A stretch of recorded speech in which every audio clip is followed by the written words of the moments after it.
বন্ধুরা সবাই কেমন আছেন? আশা করি সবাই ভালো আছেন। আজকের এই ভিডিওটিতে আমি আপনাদের সাথে শেয়ার করে দিব কিভাবে আপনারা ট্রেডিং ভিউতে অ্যাকাউন্ট আপগ্রেড করবেন। অনেকের কিন্তু যে ফ্রি অ্যাকাউন্টটা থাকে সেটার মাধ্যমে কাজ করতে পারে না, যারা পুরো রয়েছে তাদের কিন্তু অ্যাকাউন্ট আপগ্রেড করতে হয়। সেক্ষেত্রে অ্যাকাউন্ট আপগ্রেড করলে আপনি ইন্ডিকেটর বেশি ব্যবহার করতে পারবেন, আপনার টুলসগুলো বেশি অ্যাক্সেস পাবেন, সব কিছুর কিন্তু অ্যাক্সেস পাওয়ার জন্য আমরা আপগ্রেড করে থাকি। সো এছাড়া আপনারা দেখা যাচ্ছে এখান থেকে মার্কেটে অনেকগুলো ট্যাব তৈরি করে কাজ করতে চান, সেগুলোও কিন্তু পারেন না।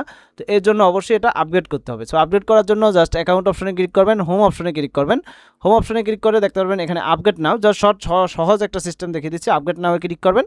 ক্লিক করার পর যেই কয়টা প্ল্যান আছে, যেই কয়টা প্ল্যান এখানে থাকবে, প্রত্যেকটা প্ল্যান এখানে কিন্তু চলে আসবে। প্রোডাক্ট, কমিউনিটি, তারপর মার্কেট, ব্রোকার্স, এগুলো সবই দেখতে পারবেন, মোর অপশন।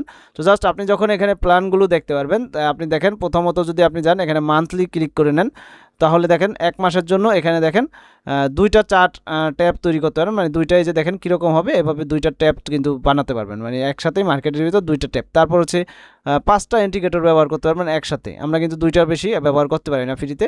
তারপর 10K হিস্টোরি বার তৈরি করতে পারবেন। তারপর আর একটা আছে 10টা করতে পারবেন, ক্যান্ডেল কনফার্মেশন নিতে পারবেন। প্রাইস অ্যাকশন অ্যালার্ট হবে, এই যে দেখছেন প্রাইস অ্যালার্টের একটা কিন্তু এখানে সেট করতে পারবেন। তারপর টেকনিক্যাল অ্যানালিসিসের জন্য ব্যবহার করতে পারবেন। তারপর web, desktop and mobile apps ব্যবহার করতে পারবেন। নো অ্যাড, কোনো অ্যাড আসবে না, আমাদের কিন্তু অনেক অ্যাড আসে ফ্রিতে যারা কাজ করি। তারপর আরও রয়েছে দেখেন, এই তো কাস্টম টাইম ফ্রেম, তারপর কাস্টম রিওয়ার্স বার, তারপর মাল্টি লিস্ট, তারপর হচ্ছে আরও রয়েছে বার রিপ্লাই, ইন্ডিকেটর অন ইন্ডিকেটর। এগুলো কিন্তু সবই প্ল্যানের ভিতর, প্রত্যেকটা প্ল্যানের নিজস্ব স্ট্র্যাটেজি। বা এই যে দেখেন লাস্টের যে প্ল্যানটা রয়েছে সবচেয়ে দামি, $239.95। এটা যদি ক্লিক করেন তাহলে এটা যদি এক মাসের জন্য কিনেন তাহলে আপনি কি করতে হবে দেখেন, এখানে সবগুলো অ্যাক্সেস পাচ্ছেন। আর প্রত্যেকটা অ্যাক্সেস গেট জন্য আপনাকে এটা আপগ্রেড করতে হবে। আপগ্রেড কীভাবে করবেন, জাস্ট ট্রাই ফ্রিতে যাবেন। ফ্রিতে যাওয়ার পর এখানে কি করবেন দেখাই দিচ্ছি। জাস্ট আপনারা প্রথম হচ্ছে আপনার এনআইডি অনুযায়ী বা ব্যাঙ্ক কার্ড অনুযায়ী আপনার একটা নাম দিবেন। এখানে প্রথমে নাম দিবেন, বাংলাদেশ তুলে বাংলাদেশ দিবেন, যেই কান্ট্রি হবেন সেটা দিবেন।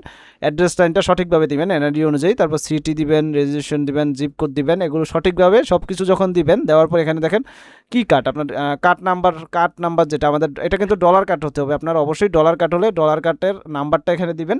নাম্বার দেওয়ার পর এখানে এক্সপায়ার ডেট, মানে কার্ডের ডেট কত তারিখে যাবে সেটা দিবেন। এবং সিভিভি, এটা হচ্ছে কার্ডের পিছনে কিন্তু 3টা সংখ্যার একটা অক্ষর থাকে, ওইটা দিয়ে দিবেন। দেওয়ার পর জাস্ট এখানে সেভ অপশন চলে আসবে, বা এখানে দেখতে পারবেন সব কিছু দেওয়ার পর এখানে জাস্ট স্টার 30 দিন ফ্রি ট্রায়াল, এখানে ক্লিক করলে আপনার এটা কিন্তু পারচেজ হয়ে যাবে যদি সব কিছু সঠিক হয়।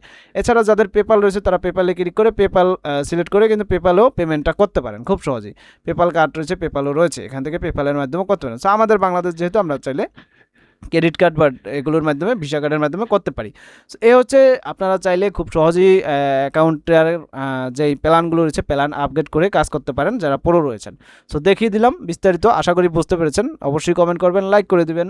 নতুন চ্যানেলে সবাইকে স্বাগতম, সাবস্ক্রাইব করে রাখবেন। ধন্যবাদ সবাইকে।